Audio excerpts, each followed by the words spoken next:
What's going on, guys? I'm back again with an episode for On The Spot, and it's coming a bit earlier for you. I hope you enjoy that. And I'm trying a different angle because, I don't know, I like the white background more and you see less of my debris in there. For those probably wondering what's happened to my eyebrows, I lost a bet. I'm not really going to get into it because they just look atrocious right now. They look awful. I mean, I don't know, but obviously I lost a bet, so someone messed around with my eyebrows, but I'm back with an episode On The Spot. Today I want to talk about something that I haven't really scripted that well, but I just want to discuss it because I think it's becoming sort of an issue. No, it's not coronavirus or the weather, it's just abuse that players are getting nowadays. The cases of this was recently with Jesse Lingard and Eric Dier. I mean, I'm not a big fan of Jesse Lingard as a United fan. I don't really think he adds much to the team. I don't think he's going to be as useful moving forward. I think Bruno is going to take his place and he's going to find it hard to get into the team, and I think he's going to move away from the club in the near future.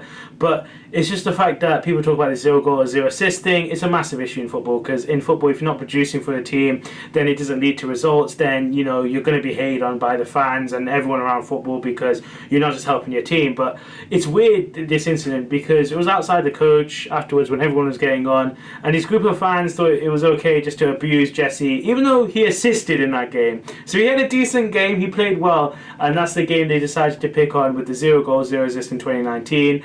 And they filmed it, which was weird to me because they were always filming themselves abusing someone and thinking it was funny.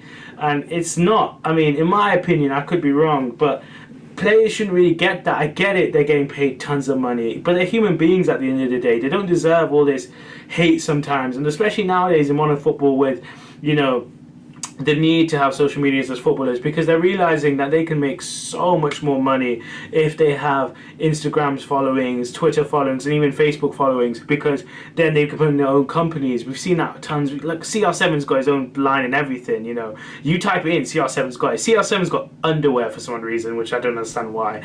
But that's what I mean. So players like that use it and benefit. Jay Lings, he had his own brand. I think he's still got his own brand. I'm not really sure, but obviously that has become a bit of an issue with the United faithful. So, you know, is it taking away his aspect from the field? He's not really focusing on the field. We don't know. No one knows that besides him and the United training staff and, you know, Ollie himself, really, and what his main focuses are United. But having a dig at him and just filming yourself doing it is not what I like to see. And considering I'm a United fan, I'm a bit ashamed of these guys doing it, because it's just taking it too far. It's like, why film yourself abusing someone like that, especially in the modern era we live on now? That video's been used.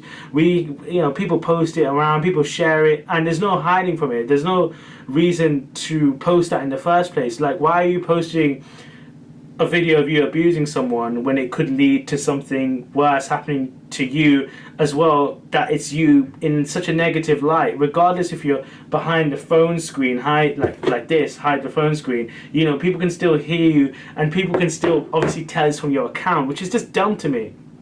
And then we had Eric Dier. Eric Dier's case for me was a bit of a weird one, because for a professional to act like that, you could argue that's just really on cold floor. Like, why is he gone all that way to do that? Why is he just, you know, done that? It's stupid going into the stands, I get it, and walking up to someone like you're about to punch him right in the face, I get it. But from the causes I was hearing, there was two stories coming out. One was, I think, the false one, comment below if I'm wrong, where it was about racism. You know, someone said something racist or something to a player or an individual, and he went down to stick for him. But I think the second story coming out, which is more truthful, is someone was, I think, abusing a family member. I think it was his brother, about his performance. And now that's not on either, because at the end of the day, it's not his brother's fault that he performed badly. And so don't take it out on him. Don't take it out because he's an easy target and he's in the stands. Because nowadays, I think footballers are scared to show their families now, because they can get abuse from it. You know, at the end of the day, that's someone's family member you're taking the mick out of, you know, and abusing.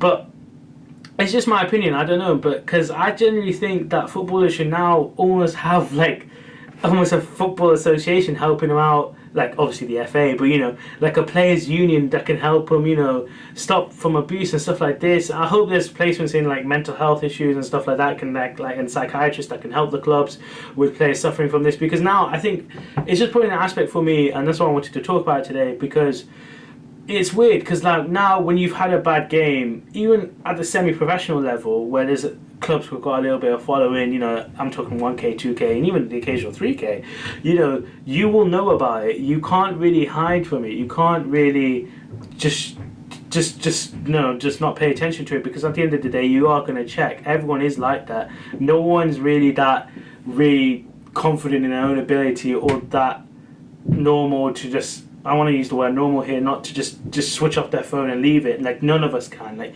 in every day, we always check our phones. I mean, my screen time for a day is like 6 or 7 hours, and that's because I do stuff like this. I need to know how you guys react to my videos. I need to know how we're doing on the Instagram. I need to know so much.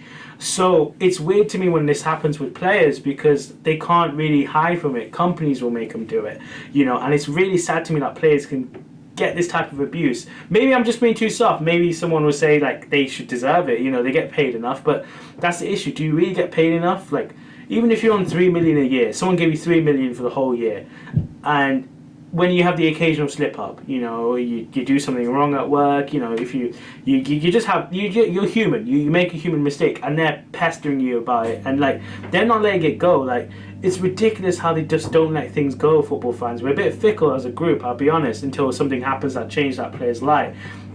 It'd be interesting to see what happens, because now I want to see what Twitter are going to do, because at the start of the year, when all the racist allegations were coming out, they were going to say they were going to stop it, but I don't think it really led to anything. But it's just me being a bit unscripted in this video. That's what Unspot's all about. And I just want to say, like, before you post anything, like whether it's about a footballer, a team, or even a member of football, just make sure you read it back and think.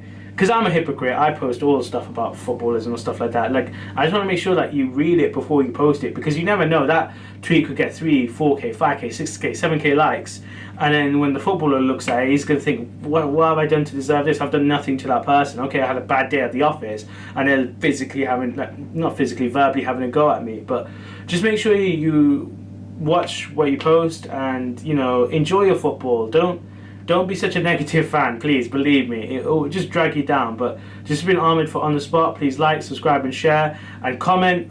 Comment on if you want, on things you want me to talk about. I'm happy to do it from any topic of football. I'll give my 2p in. You know, it may not be great 2p, but it's still my 2p. But please, you know, just keep liking, subscribing, and sharing. And see you guys next time on The Spot.